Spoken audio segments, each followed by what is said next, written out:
I'm Cornell Clayton, Director of the Foley Institute, and on behalf of the Institute, I want to welcome you out to our event today. This is part of our ongoing series on the future of liberal democracy. And it's also, this particular event is co-sponsored with our partners, the Roots of Contemporary Issues. And I want to thank them for their co-sponsorship of this. We're fortunate to have with us today, as part of this series, one of my colleagues here at WSU in PPPA, Olyvia Christley. She is an assistant professor in global politics in PPPA. She received her PhD in foreign affairs from the University of Virginia. And before going into the academy, she spent some time working in the U.S. House of Representatives and also in the Virginia House of Delegates. Her research focuses on the political psychology of nationalism, xenophobia, and gender attitudes in Europe and the United States, with a particular interest in how these phenomena shape support for radical right-wing parties and how they correlate with conspiratorial thinking. Research has been published in leading journals in political science, including Political Behavior and Politics and Gender. Join me now in welcoming Olyvia Christley.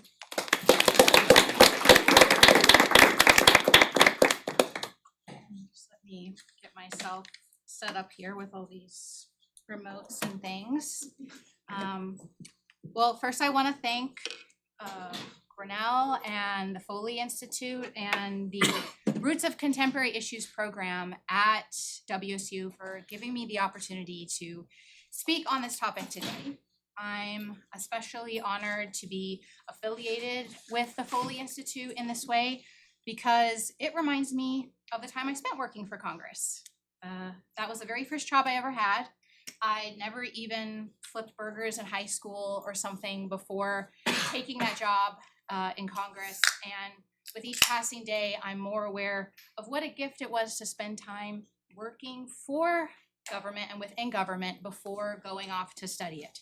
Not all political scientists can say that. So the years I spent in that job shaped so much of who I am as an academic to this day, and it's very special to me to be here in this physical space that kind of feels like the Venn diagram of the very first role that I had out of undergrad and the life I currently lead as a professor.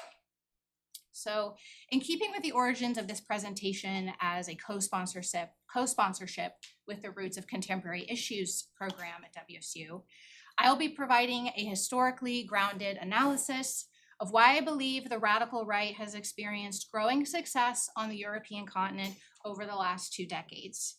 It is informed by the 8 years I've spent studying the radical right as an academic, drawing on travel and fieldwork I've completed across the European continent, most notably in Hungary and Poland in 2018. So let's begin. 11 years ago this past summer, Hungarian Prime Minister, he's up there on the right in his much younger days, Viktor Orban gave a speech at the 25th Balványos Summer Free University and Student Camp in Hungary. For context, this camp has been hosted annually in late July since 1990 and was originally founded as a political workshop to foster cross-border cooperation and dialogue between Hungary and Romania, the latter of which hosts a sizable ethnic Hungarian minority. When Orban and the Fidesz party came into power in Hungary in 2010, however, many noted that with each passing year, the camp looked less and less like a space to nurture cross-border dialogue and more like a platform to discuss the Fidesz political agenda. The Romanian delegation became increasingly uninterested in participating, and then in 2014, Orban used this otherwise obscure to the rest of Europe platform to launch a concept for governance that would send a chill down the spine of the European Union. He said, and I quote, "And so in this sense, the new state that we are constructing in Hungary isn't a liberal state, a non-liberal state. It does not reject the fundamental principles of liberalism, such as freedom," and I could list a few more, "but it does not make this ideology the central element of state organization, but instead includes a different, special national approach," end quote. This was remarkable not only for Hungarian politics, but for the European continent as a whole. A sitting head of government redefining democracy itself. But what exactly is an illiberal democracy? Orbán was hardly the first to use the term. Francis Fukuyama famously announced the last beacon of illiberal forces in the world had been vanquished with the end of the Cold War and the collapse of the Soviet Union. But he was quickly challenged just a few years later by a book titled Towards a Liberal Democracy in Pacific Asia. Fareed Zakaria popularized the term further in 1997 in a Foreign Affairs article, claiming that illiberal democracies were, quote, democratically elected regimes, often re-elected or reinforced by referendums that ignored the constitutional limits of their power and deprived their citizens of basic rights and liberties, end quote. Contrast that with small L liberal democracies, which emphasize built-in protections against a tyranny of majority. Political economists Sharon McCund and Danny Roderick argue that to be a small L liberal democracy, a state must protect property rights, political rights, and civil rights. They go on to argue that the relative weakness of civil rights is the missing restraint that defines illiberal democracies.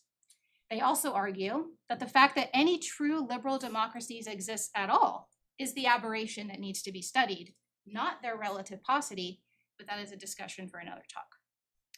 The crucial difference between Orbán's use of the word and the term illiberal democracy from these academic books and think pieces is that Orbán invoked it as a sitting executive of a country parked in the European Union, which requires its members to preserve democratic governance and the rule of law. I wanted to open with this example from Hungary and these definitions for several reasons. First, I believe this speech from Orbán tells us a lot about the rise of the radical right in Europe, of which the Hungarian regime is simultaneously on the vanguard of in some respects, but just continuation of old news on the other. Indeed, what we see in Hungary is not an isolated conflict. It's part of a broader, wider European story where radical right actors are challenging the meaning of sovereignty and democracy in our current moment. Second, this lecture series is titled The Future of Liberal Democracy. What does it mean then to have a democratically elected executive in the European Union chart a vision for a liberal democracy instead? To explore these questions, I'll take us through just a brief history and definitions of the radical right in Europe, then examine how these parties have thrived amid 21st century crises, and touch on examples from Hungary and Poland, showing how these dynamics have allowed the radical right to consolidate power and challenge liberal democracy from within. So here I just have a visual aid for you to look at while I talk about this next part. This is just a map of Europe after World War II. And I want to start with the old news, which also implies that the title of my talk is something of a misnomer. To say that there has been a rise of right-wing politics in Europe obscures the fact that they have always existed in some form on the continent. One way to see that right-wing politics in Europe has deep roots is to look at the early post-war period, post-World War II period. For instance, the dust had barely settled in Germany in the wake of World War II when the far-right party Deutsche Reichspartei won 62% of the vote in local elections in the Volkswagen company town of Wolfsburg in 1948. The results of that election were annulled by the British and the votes recast, only for the DRP successor, Deutsche Partei, to win 48% of the vote. Over the subsequent decades, Germany would see the rise, fall, and merger of a variety of right-wing parties, many of whom were held back solely by the 5% vote threshold required to enter the German parliament, and two of which were outright banned or excluded from party funding by the German Federal Constitutional Court. We could tell similar stories from across the European continent over the course of the 20th century. So when we talk about the rise of right-wing politics today, what we actually mean is the ascendance of the radical right, who first arose to prominence in the late 1970s and 80s, and who have achieved quite a bit of electoral success over the last 2 decades, where other flavors of the European right wing have historically failed. Before discussing what has transpired with these parties since the latter half of the 20th century, I do want to take a second to talk about what these parties are and what they are not. I could orient an entire talk trying to categorize and explain the similarities and differences of the various right-wing factions in Europe, but for the sake of time, I'm only going to focus on a few key definitions and some primary distinctions between radical right parties and fascist parties. I also want to emphasize that radical right parties are distinct from mainstream conservative parties in Europe, such as the CDU in Germany or the Les Républicains in France, which have been well integrated in European governments for most of their existence. The academic literature then defines the radical right in Europe as the coalescence of three different but complementary ideologies: populism, authoritarianism, and nativism, which is the combination of nationalism and xenophobia, and what I'm most interested in. Whether we're talking about the Rassemblement National in France, the Fratelli d'Italia in Italy, or Fidesz in Hungary, each of these parties exhibit elements from the populist, authoritarian, and nativist spectrum. A distinction I do want to make here, however, is that these parties are not necessarily extreme right, fascist, or neo-fascist. And this claim sparks a lot of pushback from some people because they automatically assume that refusing to attach these labels to radical right parties implies that they don't present a challenge for liberal democracy. That's not true. The phrase illiberal democracy literally suggests that there's something about historical small l liberal democracy that these parties reject. But rejection of liberal democracy can come in many forms. And collapsing all of that under the banner of fascism risks obscuring the threats posed by fascist actors versus the unique challenges posed by just an illiberally democratic agenda. As Leonardo Puello and Gianluca Piccolino argue, fascism, by definition, quote, unequivocally rejects any type of democratic process and favors a utopian, organic, and corporatist ultranation, end quote. Radical right parties, by contrast, do not typically make the abolishment, of representative democracy a core pillar of their agenda, even if they're skeptical of things like political and societal pluralism. While fascist parties might see radical right parties as maybe their institutional interlocutors, they still occupy distinct places in the political landscape, and we do ourselves a disservice conflating the two. If we call everything fascism, we risk missing how these actors undermine liberal democracy from within rather than overthrowing it outright. Now, for the Americans in the room traumatized by the two-party system, this might also be the time to emphasize that the left-right political dimension in Europe does not map perfectly onto the traditional left-right spectrum in the United States. For example, radical right parties in Europe, by and large, support the post-war welfare state model, albeit solely in favor of ethnic nationals, that many on the right in the United States would find problematic. Therefore, we also do ourselves a disservice by projecting American-centric conceptualizations of the right onto these parties. So let's pause for a moment to take stock. What we've seen so far is that right-wing politics in Europe has deep roots. This isn't some sudden phenomenon. Radical right parties are distinct from fascist parties, and they don't always look like what we might expect if we only think of them in American terms.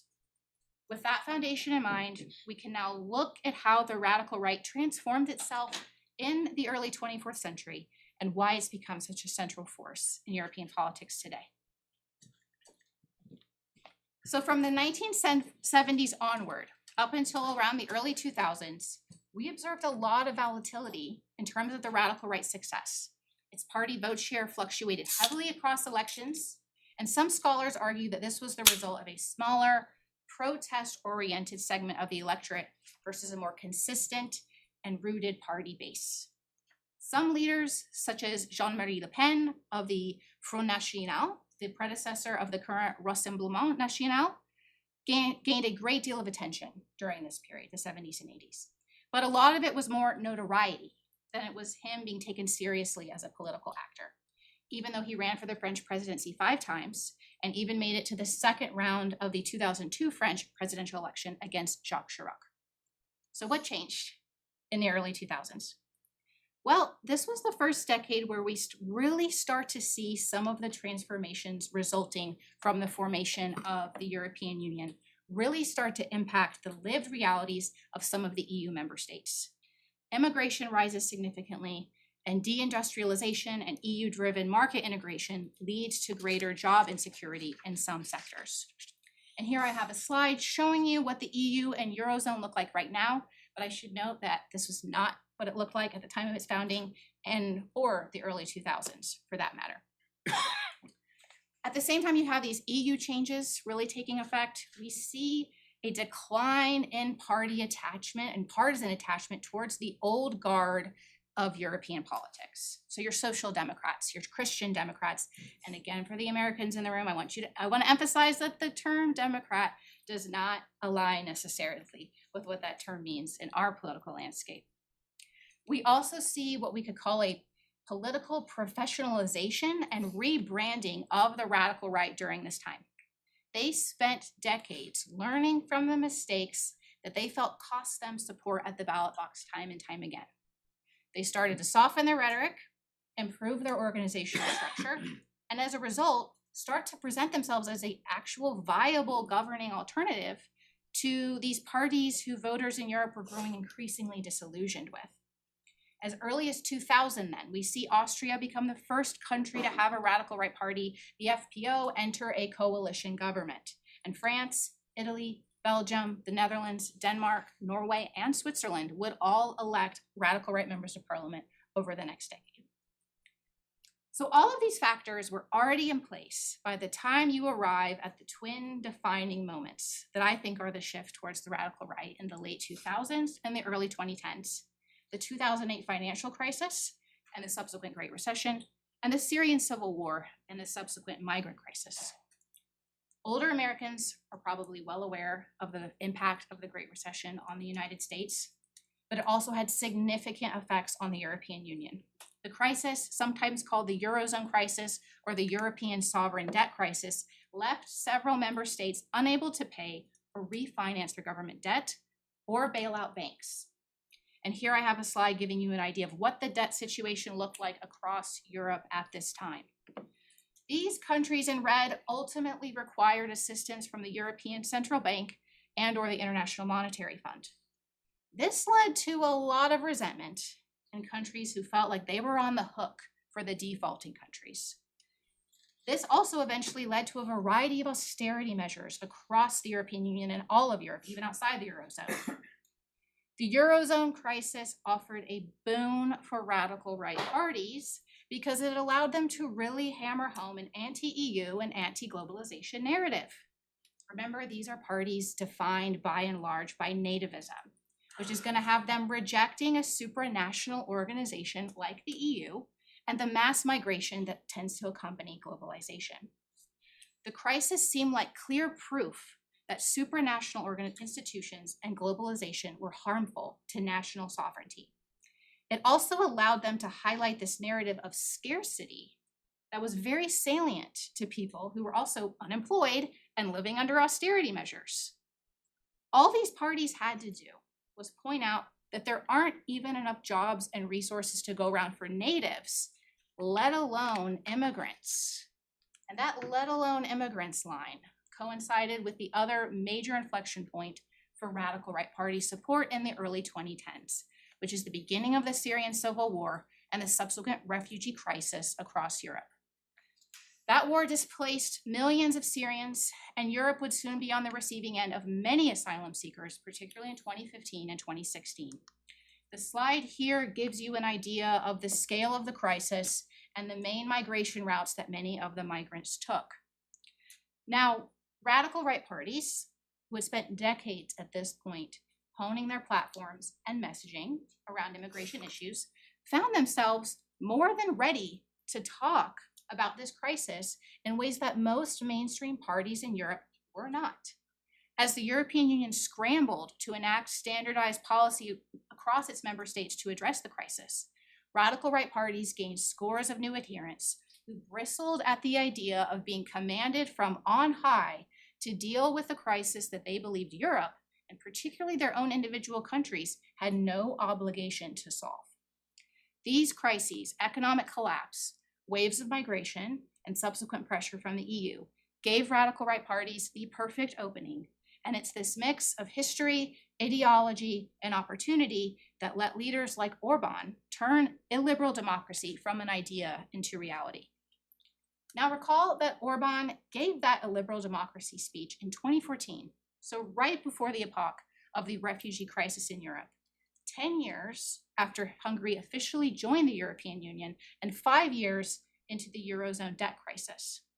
But Hungary was already well on its way to illiberalism by this time. The Fidesz party had a landslide victory in the 2010 Hungarian parliamentary elections, partly due to dissatisfaction with the prior center-left's government response to the aforementioned financial crisis and the economic collapse across Europe. And here I have a photo of Orban early in his tenure as prime minister for the second time, and a photo of the beautiful Hungarian parliament building that I took during my time there. At the time Fidesz was elected, the party was considered by most to be center-right. Okay? In fact, prior to that, it was considered center-left. Okay? The radical right platform at the time of the Fidesz election was thought to be mostly confined to this other party in Hungary called Jobbik. But after he assumed office, Orban almost immediately began what might be best described as a death by 1,000 cuts approach to chipping away at liberal democracy in Hungary. Within a year of taking office, Fidesz used its supermajority to rewrite Hungary's constitution in ways that systematically weakened liberal democracy through curbing judicial independence, rewriting electoral rules, and placing limits on media pluralism. One striking example was media control. A new national media board, all appointed by Orban's government for 9-year terms, was empowered to review every public and private media outlet for compliance with standards of political balance. Within months, Hungarian journalists began self-censoring, and the space for independent media rapidly shrank. This illustrates what a liberal democracy looks like in practice. Institutions remain in place on paper, but they're hollowed out and or repurposed to entrench ruling party dominance rather than protect pluralism or accountability. If most radical right parties were then uniquely poised to capitalize on the refugee crisis, these examples help to illustrate why Fidesz, having already secured its power in the Hungarian government by 2015, was exceptionally well positioned. Hungary was never considered a primary destination for most migrants. Instead, it served as a passage to other, more economically desirable countries in Western Europe. Regardless, barbed wire fences were constructed on the Serbian-Hungarian border. The Hungarian government also passed a law criminalizing assistance to unauthorized migrants by civil society organizations and spent over 28 million euros on anti-messaging campaigns in the wake of the EU asking Hungary to find homes for roughly 1,200 refugees in 2016. This is just a small subset of the variety of anti-immigrant policies Hungary put in place during that time. But Hungary was not alone in this. If Hungary shows us how a liberal democracy can be built step by step, Poland demonstrates something a little different, how quickly other governments learned from Orban's playbook. So here I have the left, the radical right party in Poland Peace, and on the right, a photo of a demonstration in Poland against changes to the judiciary that I took while I was there. The radical right party in Poland, Peace, won an outright majority in the 2015 parliamentary elections. Peace had modeled itself off of Fidesz. It was no secret. As early as 2011, the party's leader said, "A day will come when we have a Budapest in Warsaw." Okay? The party would eventually propose reforms to the judicial system that were interpreted as undermining judicial independence and sparked mass protests like you see here. Some constitutional law scholars have argued that these reforms amounted to a constitutional breakdown in Poland, leaving their constitutional court unable to properly check executive power. The Polish government subsequently moved to restrict NGOs and independent media, further silencing journalists and civil society groups who were opposed to the current regime.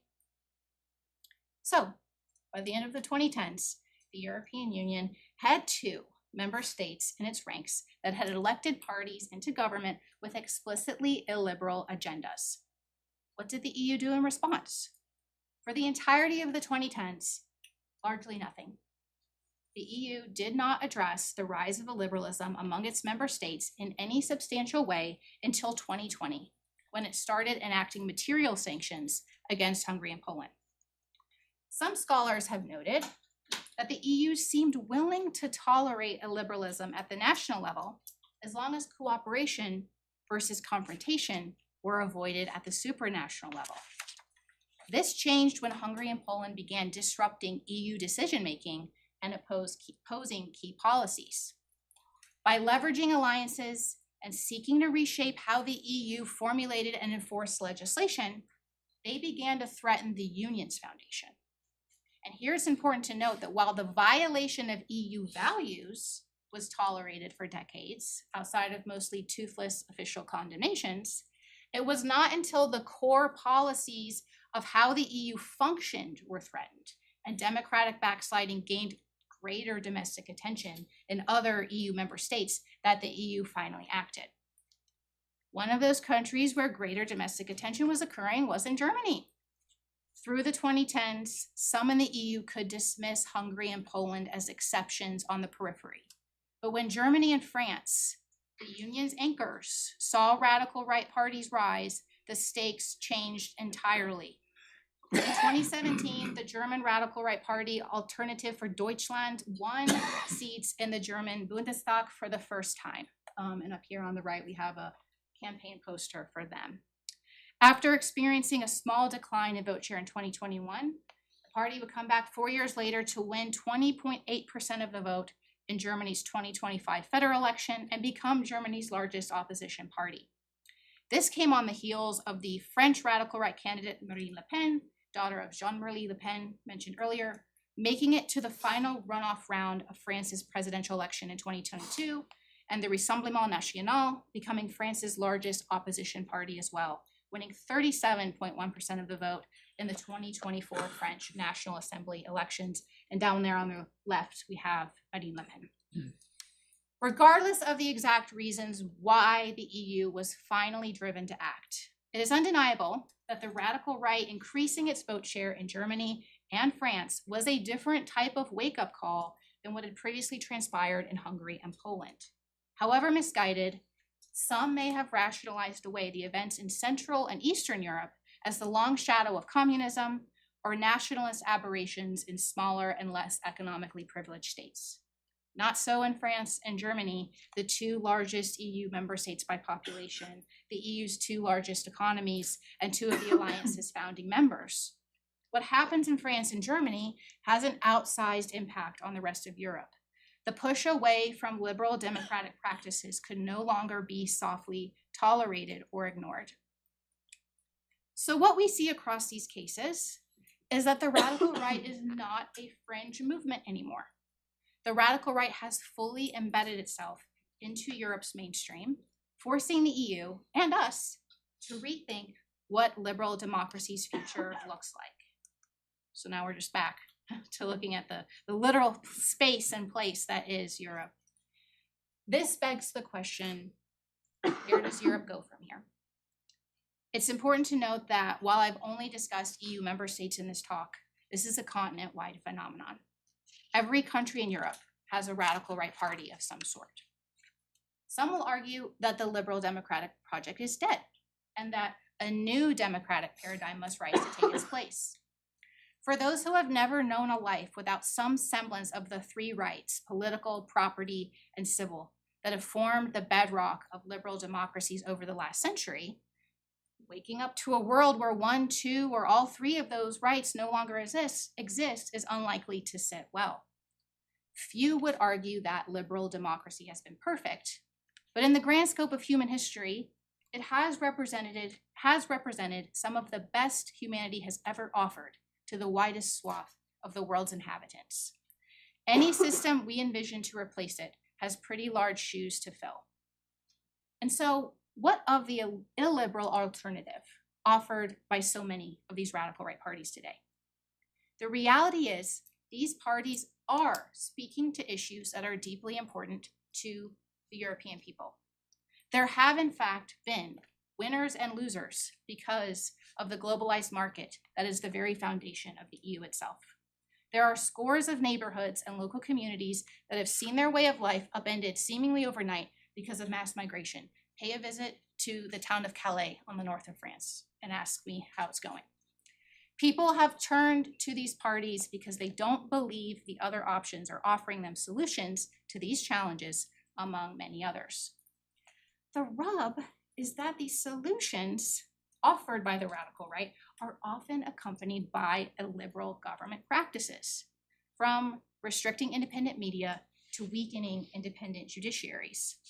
If Europe wants to preserve liberal democracy, it will need to offer voters solutions that do not drive them into the hands of actors who are willing to engage in illiberal behavior to achieve their goals. The radical right we're talking about today is quite different than the radical right of 40 years ago. It's more organized, more professional, and more willing to work within democratic institutions to achieve their goals, even if it means challenging small L liberal norms. Many of their supporters see them as the only government actors willing to address the problems facing the European continent in a clear and honest way. While for decades the parties were considered fringe, it is now undeniable that these parties have now fully established themselves into the mainstream of European politics. That reality demands that those who reject the radical right model offer a viable alternative. The tides have turned in some places. For instance, after 8 years in power in Poland, PiS lost their majority in the Polish government in 2023. Parliamentary systems, more common in Europe, also make it easier for the political winds to shift. These shifts can seem unfathomable to those of us used to presidential systems, especially those with winner-takes-all electoral rules, as opposed to proportional representation.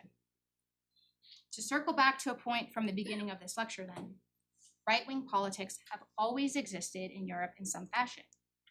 The great question of our day is which iteration of these politics will shape the continent in the years to come.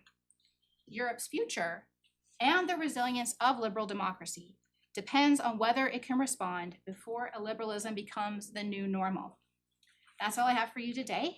Thank you for coming, and I welcome your questions.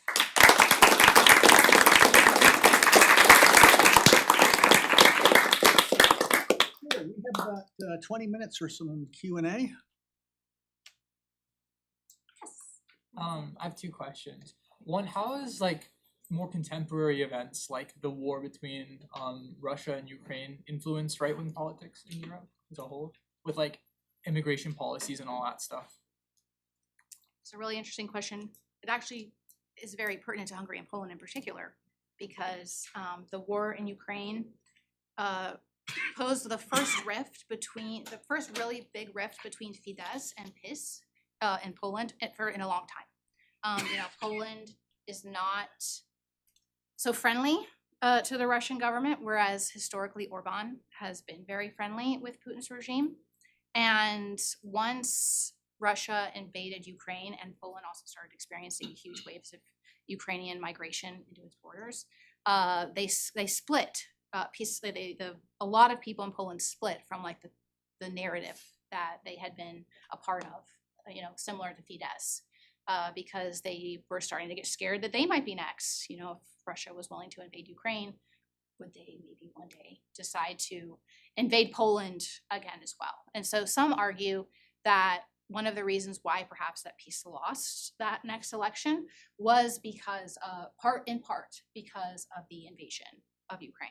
So I think it still kind of remains to be seen how that shakes out, but it has had an impact.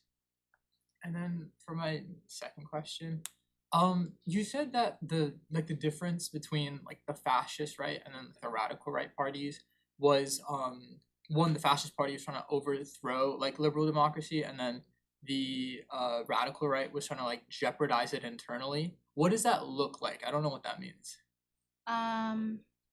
Give me a little more, but what do you mean, like, what exactly does it look like? What do you mean with how they're jeopardizing it Yeah. internally? Uh-huh. So some of the examples I gave, like weakening the judiciary, removing some of its power, changing the rules in the bureaucracy to extend terms and make it possible for party loyalists to stay in longer. Fascist parties want to get rid, explicitly don't want the democratic system anymore. And the main difference between that and radical right parties is that, radical right parties are willing to work with what they have in the democratic system, around the edges to get what they want versus overthrow it entirely. And those are two different avenues, even if maybe they might lead to some of the same outcomes. Thank you. Yes. If you go to Germany in the 1930s, it does strike me that a number of things which happen, which bring Hitler into power, are really a version of what you're talking about in terms of the current radical right. Yeah, I mean, a lot of people have looked at, Weimar Germany and, point out the fact that, Hitler and co were democratically elected and, worked from within and over time morphed into, what we now see as the Nazi Party. I don't know if that's kind of like a piggybacking off of Sam's question, but, me making the distinction between the types, fascist and radical right, isn't to say again that people can't evolve and, change their mind and change their tactics. Yeah, who's to say that some of these parties might, take an even more right-wing bent in the future. But I do still think we jump the gun a little bit if we use the term in such a broad way that, the strategies to deal with those two different groups have to be different. Like if what they're doing in this very moment is technically different.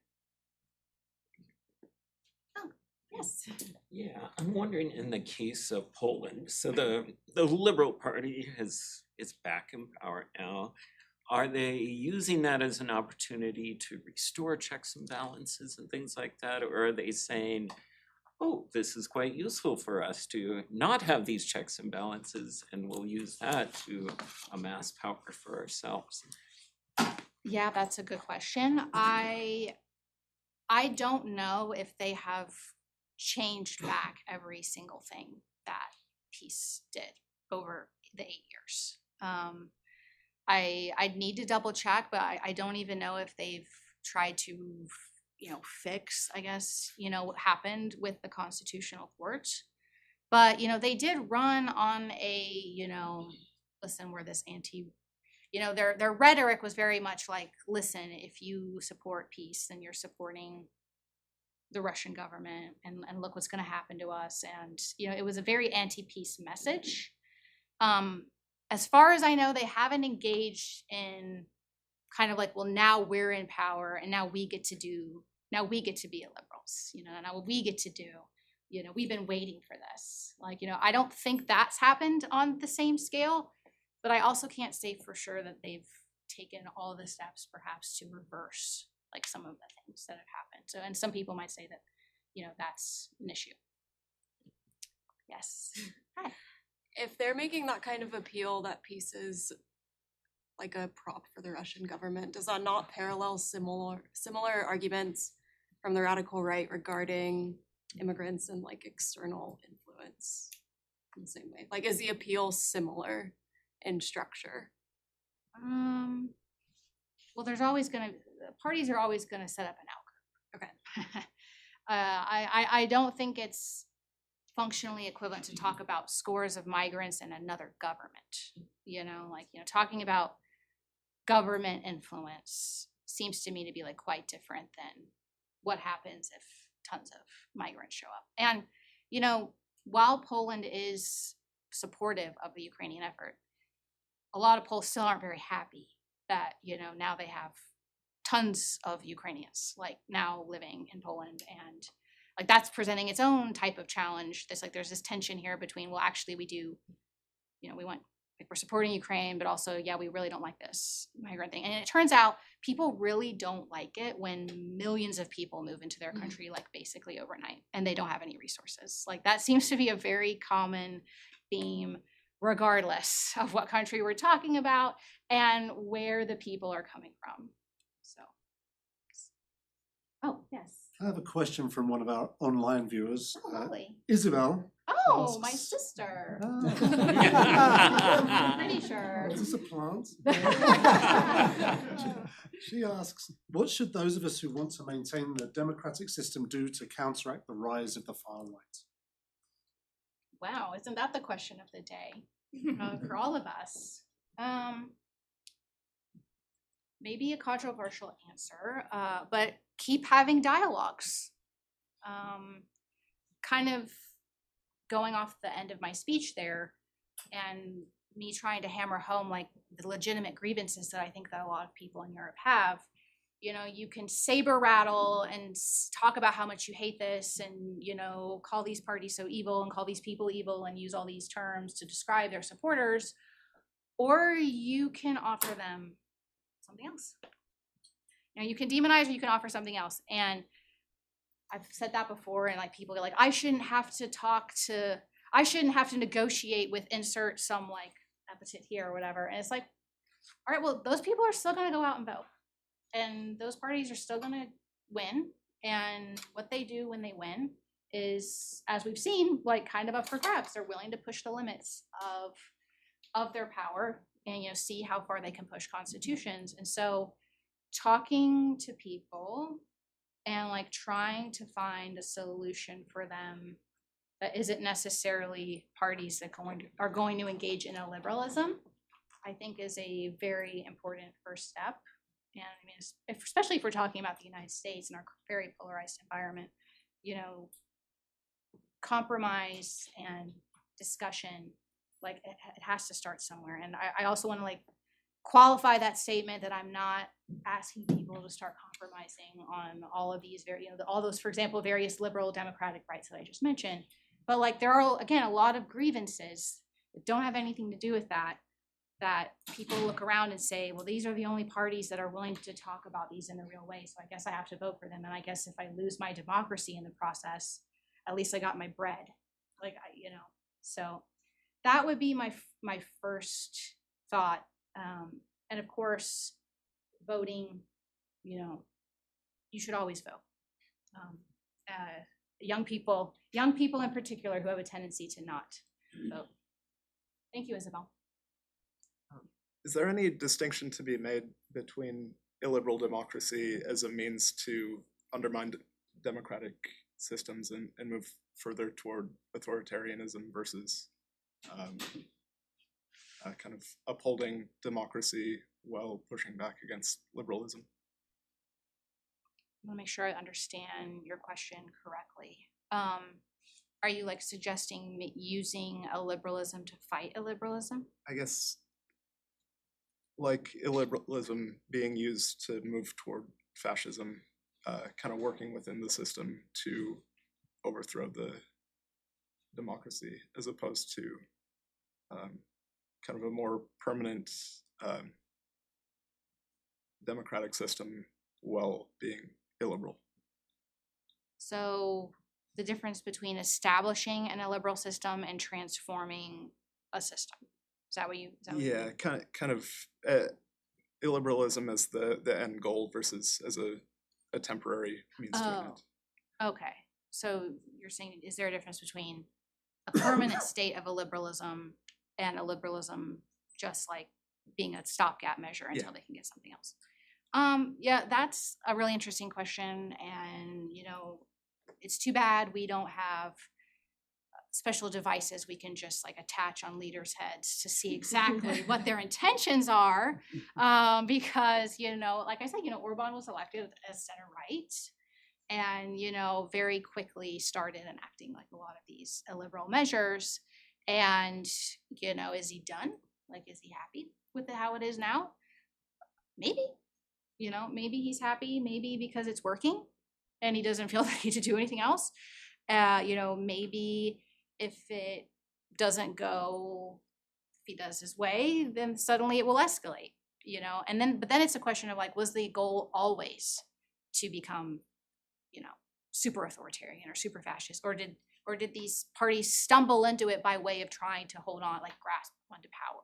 Like, that I can't 100% answer that, because politicians being instrumental actors, like we can speculate, but it's hard to know for sure. Oh, Richard? Can I get another question from online here? Yes. This is from our viewer Gavin N, Okay. who asks, what role has America played, especially with the recent actions of people like J.D. Vance and Elon Musk, in propelling the right in Europe? I think it's a symbiotic relationship. Their radical right parties have gotten ideas from thinkers in the United States, and thinkers in the United States have made pilgrimages to Hungary, to Poland, etc., to kind of chat and talk there. I mean, with governments now, and that's not even talking about civil society groups. There are a lot of non-state actors in Europe who have very close ties with what we might consider more fringe groups in the United States as well. They're having conferences, they're talking. So I don't think it's kind of a chicken and the egg, because they're both constantly reinforcing and getting ideas from each other. And at least in the European context, because they've actually managed to elect, some of these liberal executives into government, and they've been established for a while. I mean, that's definitely given other states that haven't yet elected the same parties into power, so a roadmap of sorts. So what it can look like once you do actually get that power. Yes. Two things I didn't hear you talk about is populism and nationalism. And I'm less interested in the populism. Oh, you might want to address that, but I'm interested in how you think nationalism fitting into this, because it seems to me that nationalism is a powerful force on the right in Europe. Both economic nationalism, as opposed to free trade and the erosion of economic sovereignty, but also ethnic nationalism, and that addresses the immigration problem and backlash to immigration. But there's also, I think, a deep sense in Europe, and this was brought about by liberal EU institutions, a sense of a loss of tradition and culture in individual countries. So I wonder how you see nationalism fitting in this. Are these all nationalist parties? Are there different types of nationalist parties? Are there some that are liberal and some illiberal? Or how do you think about that? Well, I do think I did touch on nationalism when I mentioned that the parties were nativist, and that's nationalistic and xenophobic. And if you're rejecting a supranational organization like the EU, that implies that you think sovereignty is embedded somewhere else. And for these parties, of course, it is in the nation state where they reside. And I don't think you can talk about, for example, the reaction to the migrant crisis without, and their reaction in particular, without putting it through their nativist lens, which is, they think that the nation state, and particularly the welfare state model in Europe, is for the, blood and soil Europeans, like, the people who have ancestry there, who built this thing up. Like, there's not so many resources to go around, we don't have infinite money and infinite programs, and ergo, like, if we're gonna have these things, like, we have to cut off the spigot and like preserve it for the people that actually are from here. And that's the narrative that will get used. For example, Alternative for Deutschland, one of their big campaign pushes one time was like a white pregnant belly, and it was like, New Germans, we'll make them ourselves. We don't want immigrants coming in to deal with our issues with jobs and, like, to fill roles. Like, let's just deal with this problem by, like, with our own people, like, for our own people.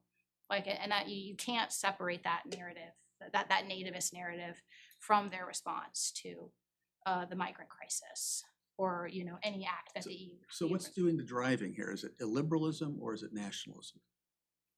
Is it illiberalism or is it nationalism? And this kind of gets to that question that someone asked just a second ago, which, what's their end goal here? Like, what's their, are they doing this so that they can have an illiberal state? Are they doing this so that they can have a nationalist state? Are they using a liberalism like for a nationalist purpose? Like, you know, I can't speak to exactly why each individual, you know, party chooses the path that they do, but I do think that, you know, preserving the European nation state, which is a little ironic given that's kind of like a liberal democratic concept, preserving that outside of the EU is a very strong driver for a lot of them. And ergo, one might suspect that like some of the willingness to embrace a liberalism, like maybe they're willing to take that risk as long as it means that they can have, like they can preserve like this nation state for themselves and for their ethnic nationals that they think is the most important. We have time for one more question, I think. I saw, sorry, your hand in the back a couple times.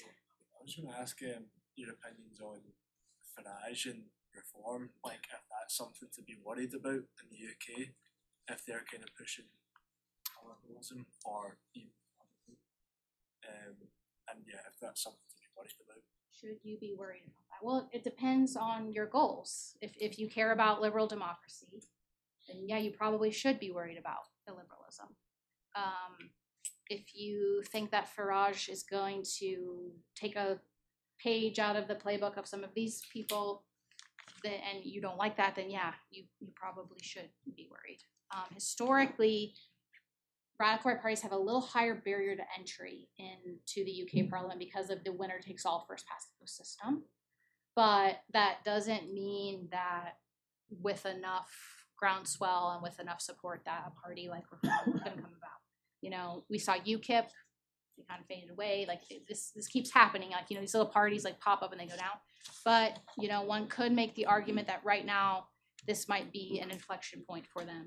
Like if they can get enough momentum, perhaps Reform could get into the, you know, British government in a way that so far other radical right parties have not been able to. Okay, I'm afraid our time is up.